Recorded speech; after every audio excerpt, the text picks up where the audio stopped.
Sudah kesekian kalinya Presiden Joko Widodo bicara soal netralitas di Pilpres 2024. Namun bagaimana pendukung capres atau bakal capres untuk posisinya sekarang melihat seruan netralitas bagi aparat di bawah ini bisa berjalan? Bagaimana pula melihat komitmen Jokowi dalam menjaga netralitas aparat saat Pilpres di mana anaknya Gibran Rakabuming Raka ikut berkompetisi.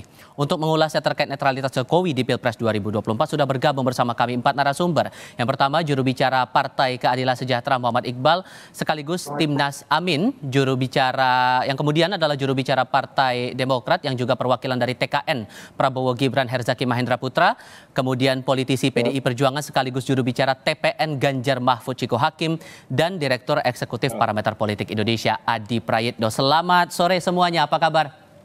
Selamat sore. Terima kasih semuanya sudah bergabung bersama kami. Waalaikumsalam warahmatullahi wabarakatuh.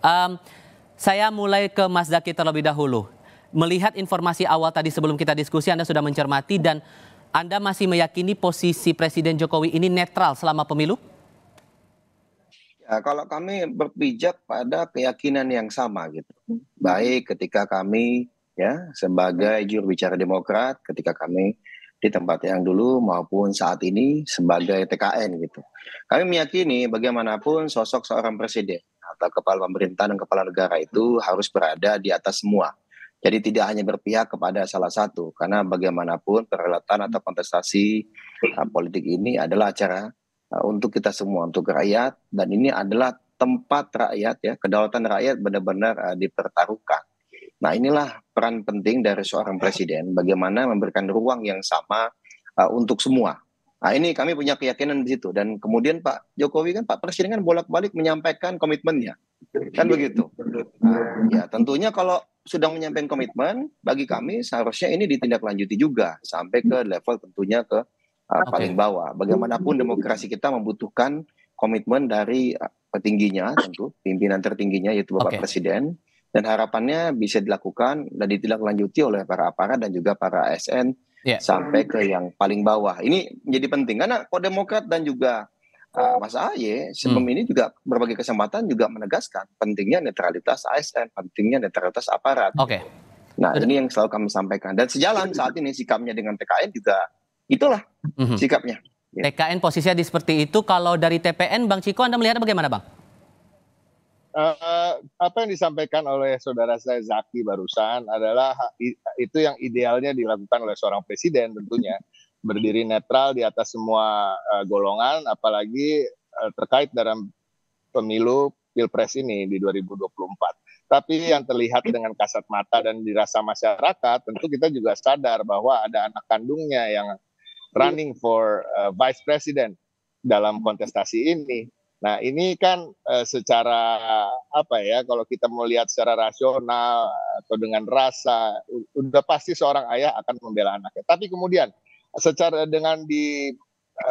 publik beliau selalu menyampaikan, betul, beliau akan menyampaikan soal netralitas dan lain-lain. Tapi kan jujur aja karena ada kecurigaan which is wajar kecurigaannya karena ada anak kandungnya yang ikut dalam kontestasi ini. Apa yang dia katakan di balik pintu-pintu yang tertutup dengan para pimpinan dari aparat-aparat negara kan kita nggak pernah tahu. Dan ini tercermin, kecurigaan kita terbukti satu persatu bahwa ketika banyak baliho diturunkan dari baliho PDI Perjuangan maupun baliho Ganjar. Dan ini terjadi mulai dari Bali, kemarin di Sumatera Utara kami sudah mendapatkan video-videonya. Dan saya juga kebetulan adalah pembina di salah satu organ relawan, kemarin mengadakan acara di Sumatera Utara untuk menerima kunjungan Pak Ganjar beserta para relawan. Sebelum acara aja kami disambangi sampai 3 kali untuk membicarakan hal-hal yang sebenarnya udah dibicarakan sebelumnya.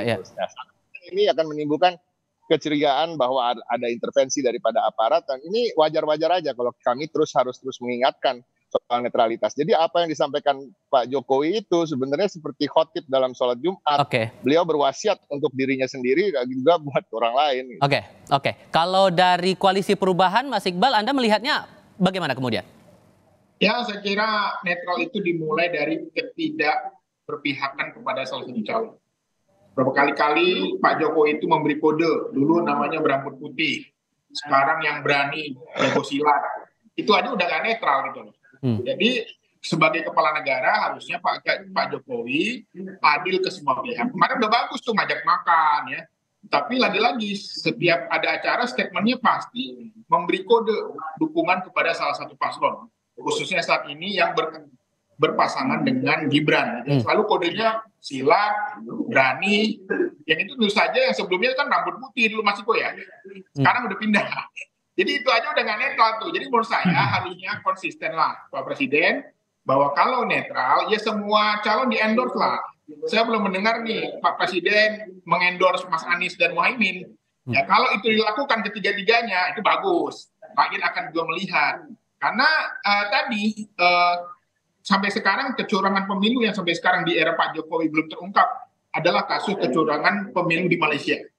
Di mana waktu itu terungkap satu gudang yang isinya pencoblosan pemilu dilakukan oleh oknum, tapi sampai sekarang nggak ada penyelesaian kasusnya.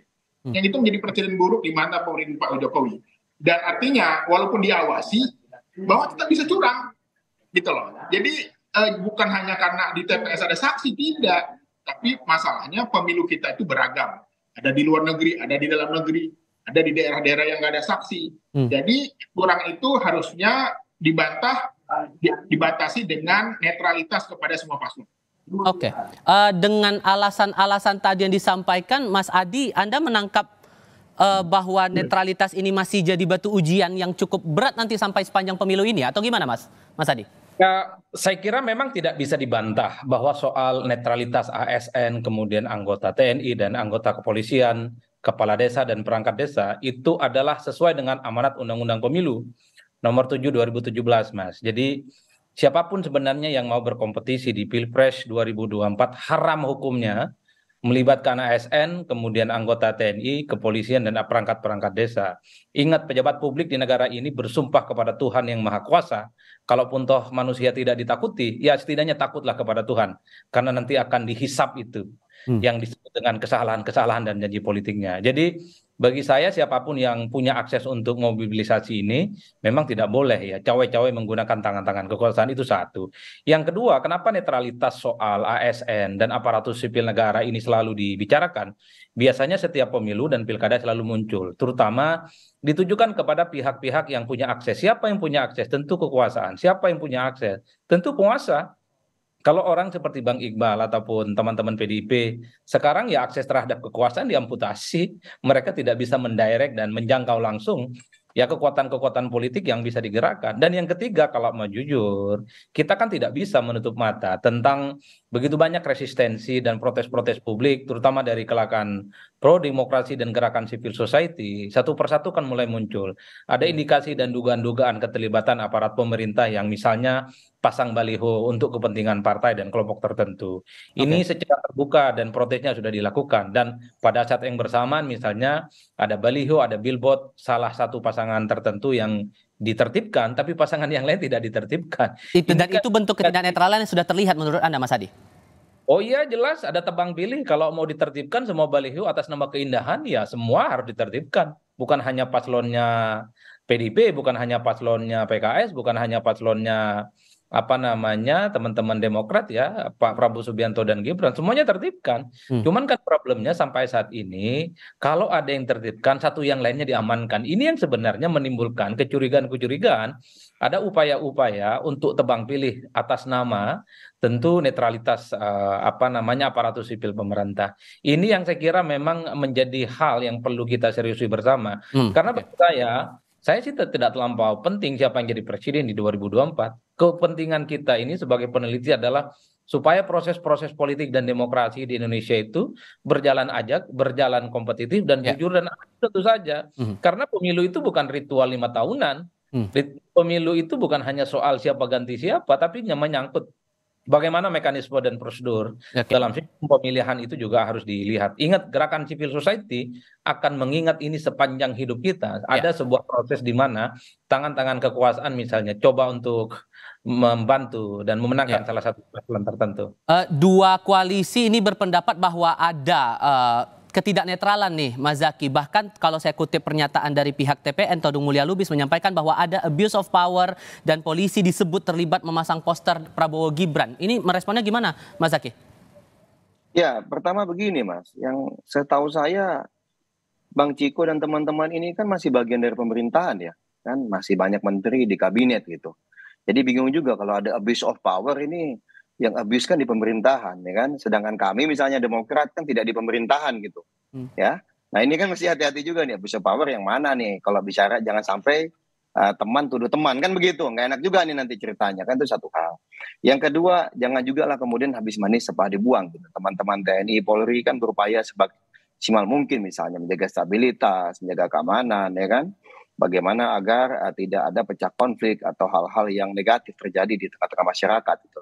Tetapi begitu ada ketidakpuasan pribadi misalnya ya kan, ada ketidakcocokan atau pertentangan antar elit, malah kemudian TNI dan Polri ini malah dibawa-bawa ke dalam pusaran. Jadi janganlah kemudian pada saat dibutuhkan dicari-cari, tapi kemudian pada saat ternyata tidak bisa, mohon maaf gitu, digunakan atau dimanfaatkan, ya kan, lalu malah dijadikan kambing hitam. Nah ini kami nggak mau. Tapi kami punya komitmen, ya punya komitmen.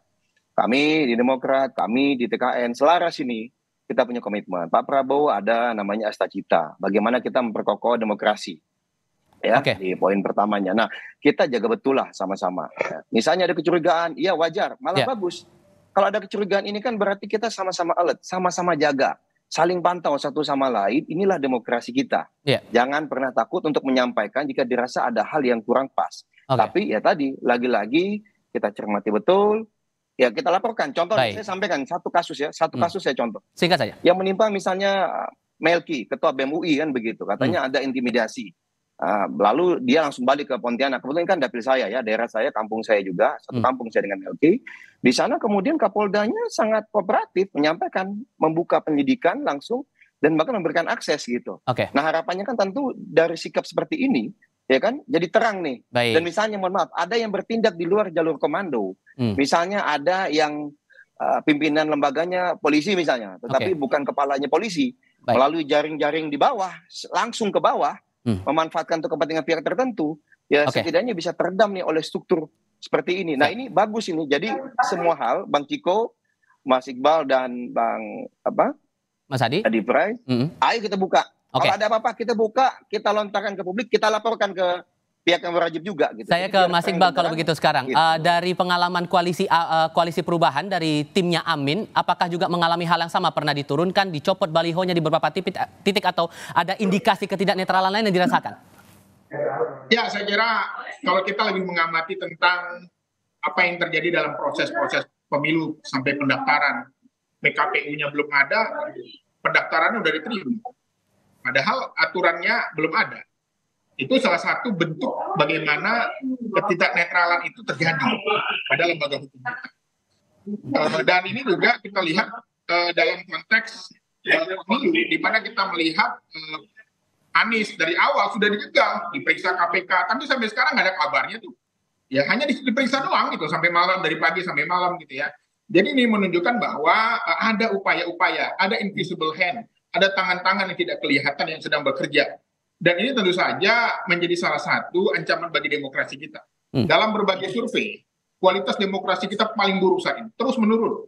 Apalagi ditambah dengan majunya Gibran pada pemilihan kali ini dengan sentuhan MK. Jadi menurut saya, kita harus membuka mata kembali bahwa kualitas demokrasi kita memang sedang menurun kok. Dan itu terjadi di pemerintahan Pak Jokowi. Demikian.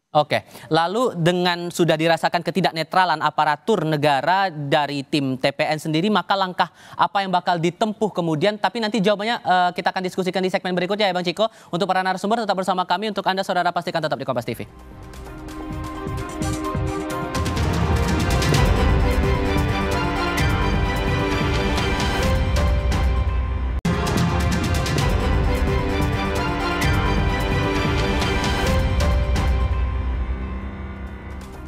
Diskusi Kompas Petang masih berlanjut dengan 4 narasumber, masih bicara soal netralitas sepanjang pemilu atau rangkaian pemilihan presiden 2024.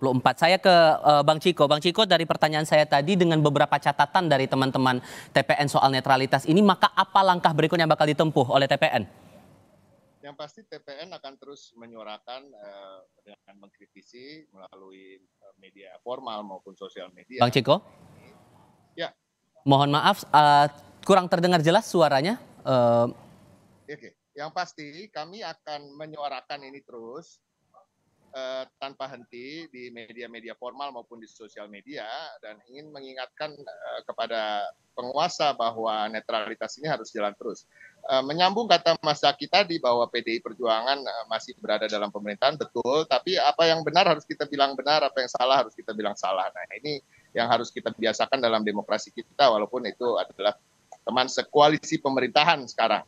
Nah, yang kedua, pastinya kami akan melapor pada pihak yang berwajib dengan segala resikonya, bahwa pihak yang berwajib itu juga yang ditenggarai adalah orang-orang yang tidak netral itu. Tapi ya sudahlah, tapi ini adalah negara hukum, negara demokrasi, ya kita harus hormati itu juga. Jadi kita akan tetap melakukan jalur formal untuk memprotes hal-hal tersebut. Nah, yang ketiga mungkin tentunya kita akan lebih waspada dalam berkampanye, ya kan, dalam mengorganisir. Kita juga tidak mau juga diintimidasi. Kita akan siap melawan lah dengan cara-cara yang tentunya masih dalam koridor-koridor demokrasi dan. Oke, kalau dari Koalisi Perubahan bakal menempuh langkah apa ini? Kalau merasa bahwa netralitas ini betul-betul sudah diragukan bahkan sebelum kita memasuki masa kampanye begitu? Ya, kami sudah melibatkan anak-anak muda, namanya pahlawan demokrasi. Milenial, generasi Z kita libatkan untuk berpartisipasi untuk mengawasi pemilu. Mereka akan concern di TPS masing-masing dengan kameranya, dan itu saja menjadi salah satu peran penting generasi muda untuk senantiasa menjaga kualitas demokrasi kita agar tetap baik. Karena pemilu kali ini adalah pemilu yang sangat resisten, karena salah satu kandidatnya ada yang terkait hubungan keluarga dengan presiden yang berkuasa. Ini tentu saja memberi sebuah efek yang negatif bagi demokrasi kita. Dan ini tidak terjadi pada pemilu-pemilu sebelumnya dan sejarah-sejarah presiden sebelumnya. Untuk itu saya kira ini kategorinya pemilu yang berisiko, kira-kira begitu. High risk election gitu ya. Sehingga memang perlu diawasi masyarakat, sipil, LSM, pemuda.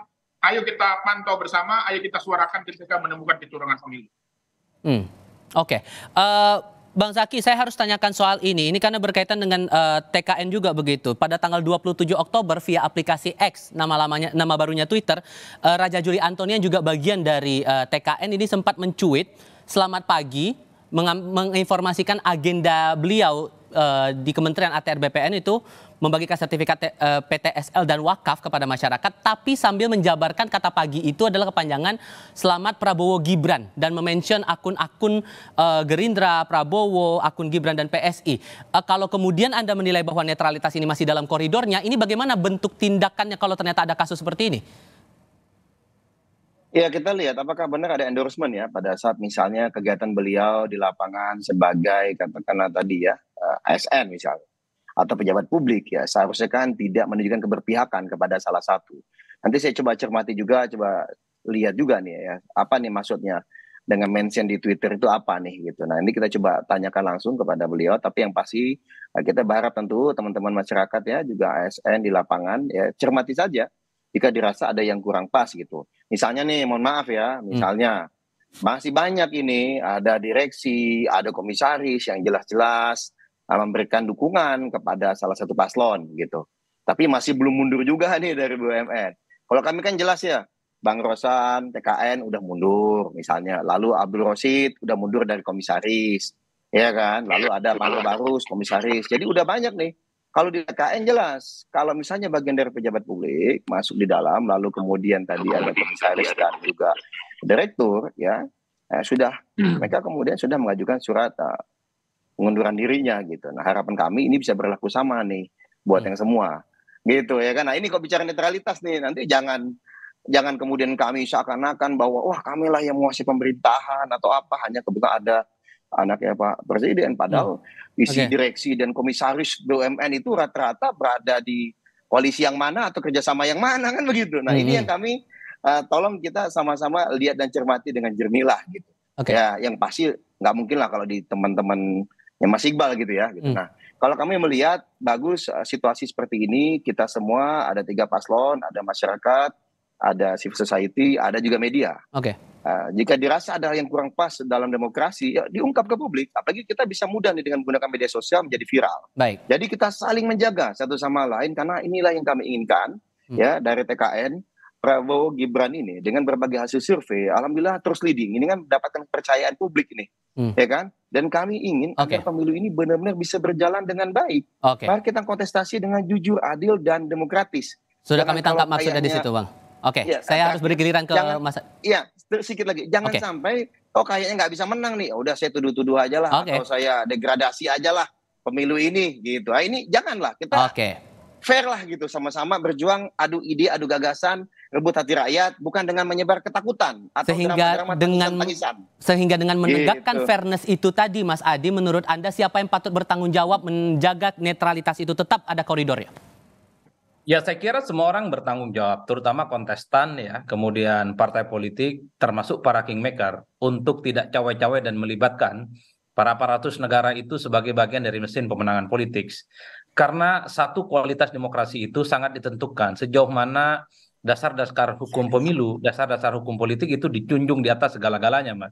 Jelas kok dalam Undang-Undang Pemilu nomor 7 2017 itu bahwa penyelenggara tim sukses kampanye haram hukumnya melibatkan ASN, kepala desa, kemudian anggota TNI dan kepolisian. Dalam konteks itu, siapapun yang punya kemewahan untuk mengakses itu semua mestinya tidak digunakan. Ini yang saya kira memang semacam imbauan moral kepada siapapun sebenarnya. Meski pada saat yang bersamaan kita tidak bisa menutup mata. Indikasi-indikasi untuk tidak netral para aparatus negara itu masih muncul di mana-mana.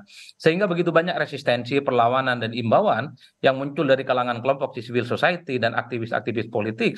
Bahwa indikasinya ini nyata, Mas. Oleh karena itu saya selalu mengatakan sampai hari ini, saya masih meyakini bahwa teman-teman ASN dan aparatus-aparatus negara itu masih netral dan tidak mau tendensi kemanapun. Cuman problemnya seringkali mereka tidak bisa menolak. Ketika ada atasan mereka, orang kuat di atas mereka, mencoba untuk menjadikan mereka sebagai bagian dari mesin politik tertentu. Ini yang saya kira memang harus kita yakini bersama. Baik buruknya demokrasi kita itu sangat tergantung bagaimana para aktor politik ini menjadikan proses politik tegak lurus di atas hukum, bukan tegak lurus di atas kepentingan politik tertentu. Bahkan dalam undang-undang itu disebutkan loh, dan nyata bagi siapapun yang melibatkan ASN dan aparatus negara itu mereka akan diancam, ya bukan hanya pidana 1 tahun tapi juga akan kena denda dengan sejumlah uang. Tapi problemnya soal netralitas aparatus negara ini dari dulu sampai sekarang kan sulit untuk diungkap. Semacam itu sering dibicarakan, diyakini keberadaannya, tapi dibuktikan agak sulit. Apalagi saat ini belum memasuki tahapan kampanye ataupun masa kampanye, sehingga segala sesuatu yang ada tendensi, indikasi-indikasi mobilisasi kekuatan politik negara misalnya tidak bisa dilaporkan kepada Bawaslu. Baru nanti ketika memasuki masa kampanye, semua hal yang terkait dengan pemilu itu juga bisa dilaporkan. Tapi dengan catatan, Mas, sekalipun ada kecurangan-kecurangan di depan mata, ini prosesnya jelimet dan nggak gampang. Harus ada alat bukti, ada foto, ada video, dan ada saksi yang melihat itu semua sebagai bagian dari tindak kejahatan ataupun tindak sesuatu yang tidak sehat dalam korupsi.